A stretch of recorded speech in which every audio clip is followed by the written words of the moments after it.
Deborah here from The Prep Pursuit. Welcome to my channel. Today's video is going to be me sharing a couple of tips for how you can online date to hopefully click your way into true love.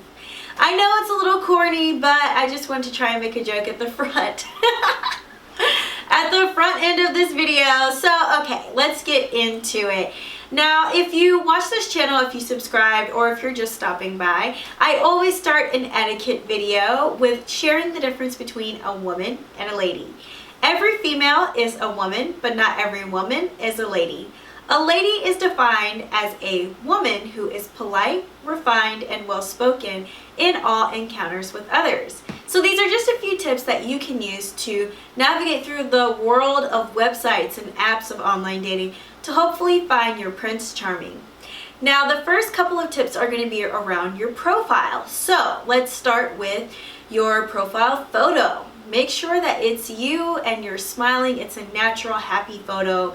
I know we all have so much attention and so much excitement around filters, but for your profile photo, it's really important that someone can naturally see you. So let them see you, not you plus 10 different camera angles and light filters and all the extra things that you can add on to a photo. Make sure that your photo is you and you're happy and smiling. And if you can hopefully take one alone without another person next to you, because the question is always, well, who is that? You know, a sibling, a cousin. I don't know why they're taking a profile picture with someone else. So just have it be you alone, and as natural and happy as possible. Now, as far as your headline, use something that will describe your personality and share a little bit about who you are. But this leads into my third point: be honest. Never advertise yourself, because essentially that's what you're doing, is advertising yourself. Never share information that's untrue. So if you hate golf or football, don't put that you're an avid sports fan, because you're not. And if a guy is excited about those different qualities that you share, but then he meets you in person and he finds out that you're someone else other than the person that you shared online, he's going to be disappointed, and actually it's going to be a waste of your time and his. So just skip that altogether and go ahead and just be honest, be upbeat, but use a catchy headline, something to show your personality and maybe show an interest or two about something that you're interested in, your hobby, your passion, or maybe even just who you are. You know, if you describe yourself based on some type of activity that you enjoy doing, or you know, where you're from, then put that in your headline, because that'll be something to really show your personality and also to pop and be true to who you are. Now, in your profile, if you're answering questions or just putting a description about yourself, make sure that you're always honest, as I mentioned, because you don't want to mislead someone and you don't want to waste their time or yours, right? Now, while we're on the topic of being truthful, of course you want to be honest about your interests, your hobbies, and your passions, but also about your job and about your age. Ladies, it is never polite for a gentleman, no gentleman would ask this, so I can't say gentleman. It's never polite for a person or a man to ask you your age, but if you have to put it in your profile within the dating apps or websites, then make sure you're honest. You know, you can, hopefully there's a setting that you can put in there to keep it, you know, only available to people maybe you want to share it with, or you can maybe designate who sees that age, but you don't want to say that you are a certain age when you are either older or younger than that actual number, because sometimes, you know, different people are looking for different things and you just don't want to mislead anyone. So be totally honest, and it'll save a lot of time and a lot of heartache as well. Okay, ladies, now let's move on to the correspondence, the back and forth, the communication. You don't have to feel obligated to respond to every single message. You're probably going to get a lot of messages and a lot of people interested, and you don't have to feel like if you're not interested, you have to send a message and say, sorry, but I'm just not interested.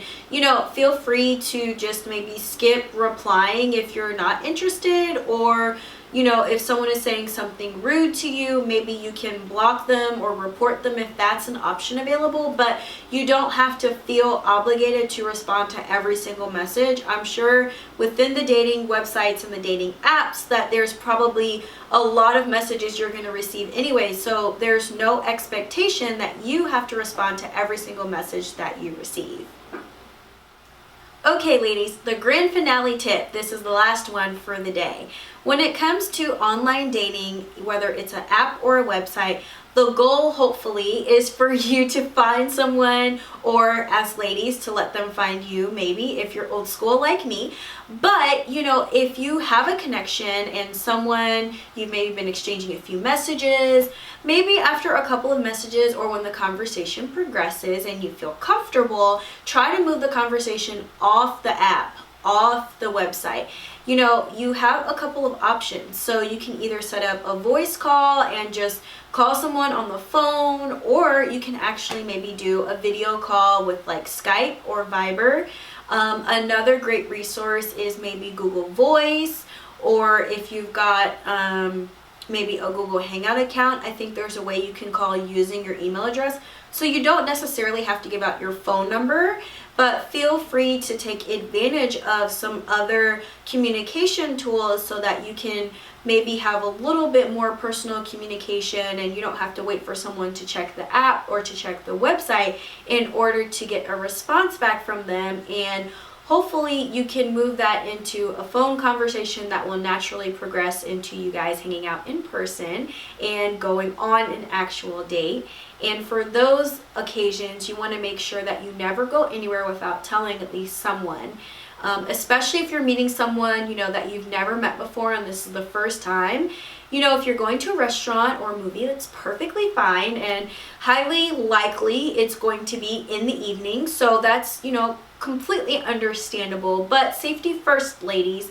Make sure that you've got a friend or a family member or relative, maybe even your neighbor if you're cool with them, to make sure that they know where you're going. So give them, you know, the name of the place and the address and the time that you're going, because we always have to be cautious, and you just never know what could happen. You know, if you're shopping on Craigslist or any time that you are interacting with someone online, it's always a risk that you're taking, because you don't really know who that person is behind the screen, behind their phone. So make sure that you're telling someone before you go anywhere. And quite honestly, I would do that for maybe the first couple of dates, you know, until you feel comfortable and until you feel like it's okay, and you will at least be in, you know, a public place with other people there. But certainly starting out, after you progress into hanging out with someone that you met online, make sure that someone knows when and where you're going so that you are covered and you're following a general safety rule. Now, if you found these tips helpful, you will probably find this channel helpful. I talk all about style, etiquette, and culture, so make sure you subscribe today and you'll never miss a video. I upload videos every single week, so if you subscribe, you'll always find out what and when I'm posting something new. And I've got a lot of really exciting topics coming up, so you want to subscribe and you don't want to miss anything, right? Now, I appreciate you stopping by today, and of course, I want to say thank you. Thank you for watching. Thank you for joining me, and I look forward to seeing you again. So I will see you in my next video to help you live a chic and polished life. Bye for now.